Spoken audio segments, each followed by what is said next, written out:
So hello everyone, आप लोग देख रहे हैं क्वेश्चंस का मैं सॉल्यूशन अभी करा रहा हूं और ये सब क्वेश्चंस देख करके 5 मिनट में याद हो जाएगा। जैसा कि देखिए ये क्वेश्चंस में लिखा गया, तो ये पूरे क्वेश्चंस को पढ़ने की ज़रूरत नहीं। इस क्वेश्चन में यहाँ पे देखिए लिखा है कि इन्फेंट टीनेजर। तो इन्फेंट मतलब होता है शिशु, जो छोटा बच्चा है उसे कहते हैं शिशु। तो इन्फेंट टीनेजर, तो टीनेजर मतलब तो होता है नौजवान जो कि 10 साल से लेकर के 18 साल की उम्र के आसपास रहते हैं। तो जब यहाँ पे दिया इन्फेंट टीनेजर, तो इसका ऑप्शंस में ढूंढना है कि ऑप्शंस में कहाँ लिखा है। तो ऑप्शंस में लिखा है यंग टीनेजर। तो देख के ही लगता है कभी भी कोई टीनेजर को इन्फेंट नहीं कहते हैं, क्या कहते हैं, यंग। तो इसका राइट आंसर क्या हो जाएगा, यंग टीनेजर। नेक्स्ट क्वेश्चन में हम आते हैं। यहाँ पे लिखा गया one word substitution. One word substitution यानी अनेक, ये यहाँ से लेकर के यहाँ तक जो सेंटेंस लिखा है इसको शॉर्ट फॉर्म में क्या कह सकते हैं। तो क्वेश्चन जानने के लिए पहले सीखना पड़ेगा। Making a false document. False document means क्या होता है, गलत डॉक्यूमेंट। गलत डॉक्यूमेंट विथ फॉल्स सिग्नेचर, यानी गलत सिग्नेचर, गलत चीज, हर चीज जो गलत तरीके से तैयार किया गया है उसको हम लोग क्या कहते हैं, उसे हम लोग फोर्जरी कहते हैं।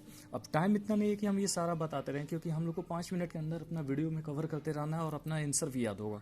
तो जैसा कि फर्स्ट का मैंने क्या सीखा है कि इन्फेंट टीनेजर होगा कि यंग टीनेजर होगा, क्योंकि इन्फेंट मीन्स होता है शिशु, बहुत छोटा, और टीनेजर में शिशु का रिलेशन नहीं लग रहा, इसलिए यहाँ पे क्या होगा, यंग टीनेजर। इस क्वेश्चन में मैंने सीखा है कि make a false document with a false signature. गलत तरीके से डॉक्यूमेंट या गलत तरीके से कोई दस्तावेज को क्या कहते हैं, फर्जरी।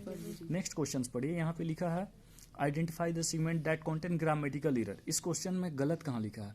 जैसे यहाँ लिखा है there can be precious diamond and metal in the surface just below. तो आपको यहाँ पे ध्यान देना है, ये लिखा है there can be precious. Precious मतलब होता है बेशकीमती, diamond and metal in the surface गलत लिखा है। यहाँ पे इन नहीं होगा, क्या होगा, अंडर द सरफेस होगा। क्या होगा, अंडर। तो ये वाला लाइन क्या है, ये गलत है। नेक्स्ट हम क्वेश्चन में देखते हैं। यहाँ पे लिखा गया है अरेंज सेंटेंस को करना है। जैसे ये सेंटेंस लिखा गया है ना, तो इस सेंटेंस में से शूट करना है कि सबसे पहले कौन सा सेंटेंस होगा, फिर उसके अकॉर्डिंग नेक्स्ट सेंटेंस कौन होगा, फिर उसके अकॉर्डिंग कौन सेंटेंस होगा। तो हालांकि इसका सेंटेंस तो मुझे ये मालूम है, यहाँ पे BACD जो लिखा है, तो सबसे पहले सेंटेंस B से होगा, फिर A वाला शुरू होगा, फिर C से होगा, फिर D से होगा। तो इस क्वेश्चन को पढ़ने में काफ़ी टाइम लगेगा। मैं चाह रहा हूँ कि कम समय में आप लोग को ज़्यादा से ज़्यादा समझाने का कोशिश करूँ। नेक्स्ट क्वेश्चन है, नेक्स्ट क्वेश्चंस भी एज लाइक दिस है। ये भी इसको आपको करना है करेक्ट ऑर्डर में बताना है। जैसे ये भी करेक्ट ऑर्डर का ही पार्ट है और ये भी करेक्ट ऑर्डर का ही पार्ट है। तो यहाँ पे जैसे करेक्ट ऑर्डर में यहाँ पे लिखा है रियल इनकम, तो इसका राइट आंसर PQRS होगा। सबसे पहले P वाला वर्ड पूरा बोलना है यहाँ से यहाँ तक, फिर Q वाला भी यहाँ से यहाँ तक, फिर R वाला भी यहाँ से यहाँ और S वाला भी यहाँ तक। इसको आपने मिलाइएगा तो एक करेक्ट सेंटेंस बन जा रहा है।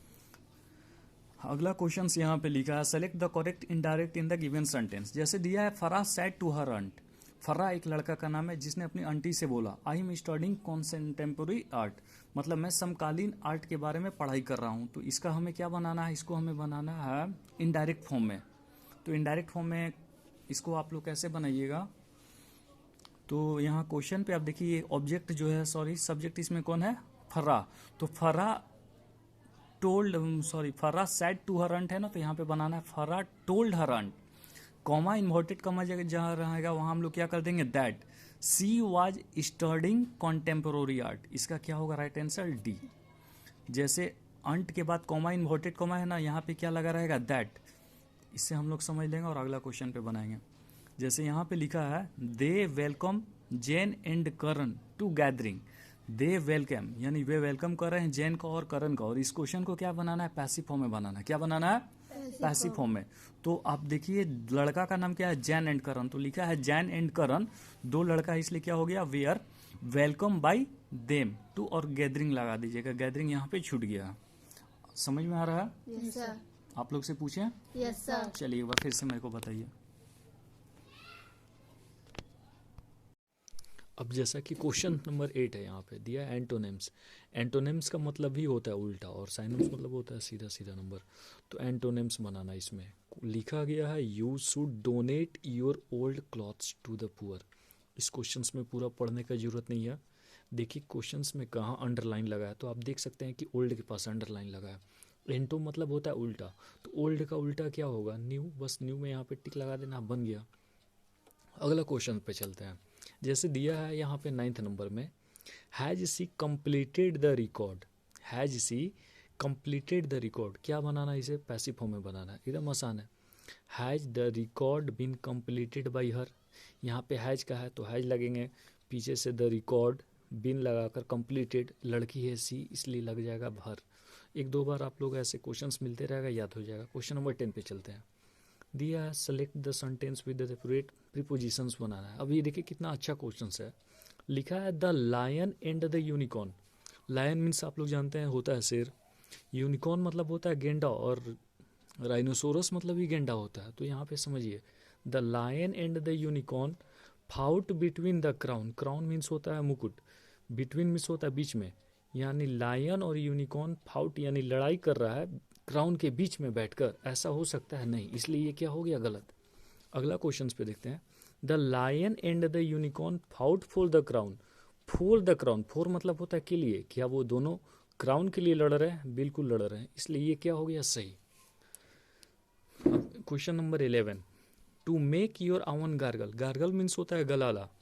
To make your own gargle, to make your own gargle space में half a teaspoon of salt. Half teaspoon यानी आधा चम्मच नमक। तो नमक को लेकर कोई क्या करेगा? डिसोल्व ही ना करेगा। डिसोल्व मतलब होता है घुलना। तो क्वेश्चंस में देख लीजिए, यहाँ पे डिसोल्व लगा, यहाँ टिक लगा दीजिए, याद हो गया। Question number 12। The class teacher made us wait after school. Space के बाद दिया है सॉम एडवाइस, यानी क्लास टीचर बाहर बच्चों को रुकवाए हैं। सॉम एडवाइस यानी एडवाइस को क्या करेंगे? वो देंगे, क्योंकि एडवाइस में यहाँ पे डिलीवर थोड़े ना करेंगे। एडवाइस को डिलीवर नहीं करते हैं, गिव करते हैं। गिव मतलब होता है देना। तो जिस क्वेश्चंस में लिखा रहेगा सॉम एडवाइस, वहाँ क्या हो जाएगा? गिव। आई होप आप लोगों को समझ में आ रहा होगा। इफ़ इसके बाद भी कहीं डाउट लगे क्वेश्चंस में, नंबर के साथ कमेंट कर दीजिएगा, मैं फिर से रिप्लाई कर दूंगा। क्वेश्चन नंबर 13 पे देखते हैं। Select the sentence that contains no spelling error. इस क्वेश्चन में कौन सा गलत नहीं है? तो ऐसा तो उतना टाइम नहीं कि सारे ऑप्शंस को पढ़ा जाए, मैं डायरेक्ट आपको बता दे रहा हूँ, आप लोग याद करते रहेगा, क्योंकि एसएससी में हमेशा क्वेश्चंस रिकॉल होते रहता है। तो यहाँ देखिए, India has started the largest inoculation drive in the world against covid. यानी भारत जो है स्टार्ट किया था लार्जेस्ट मतलब बड़े पैमाने पे ये वैक्सीनेशन शुरुआत किया था कोविड के दरमियान। तो इसका ऑप्शन नंबर बी होगा।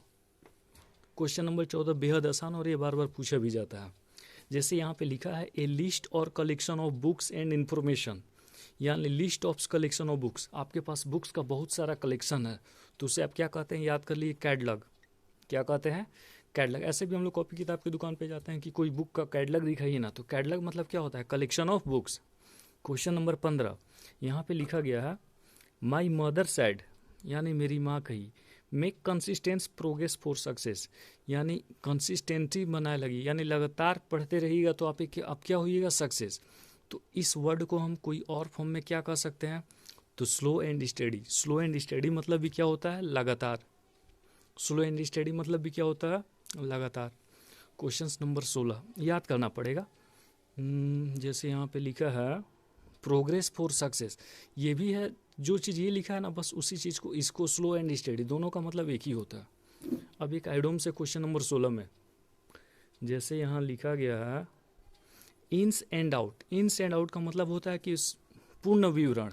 तो यहाँ ऑप्शंस में आप देख सकते हैं लिखा है डिटेल डिस्क्रिप्शन, यानी किसी चीज़ का डिटेल डिस्क्रिप्शंस निकालना है, उसी को क्या कहता है? Ins and out. तो इन्स एंड आउट जहाँ भी लिखा रहेगा तो समझिए कि पूर्ण विवरण, यानी detail and descriptions. Questions number 70 you also work with another eccentric genius. You also work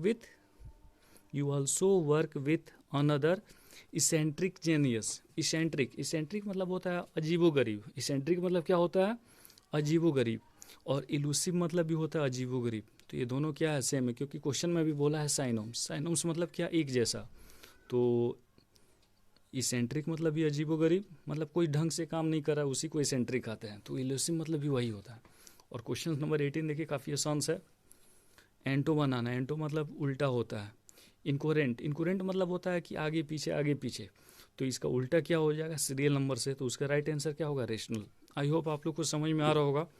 एक एक बार बस देखते रहिएगा, आप लोग को समझ में आते रहेगा। मिलते हैं अगले क्वेश्चंस में।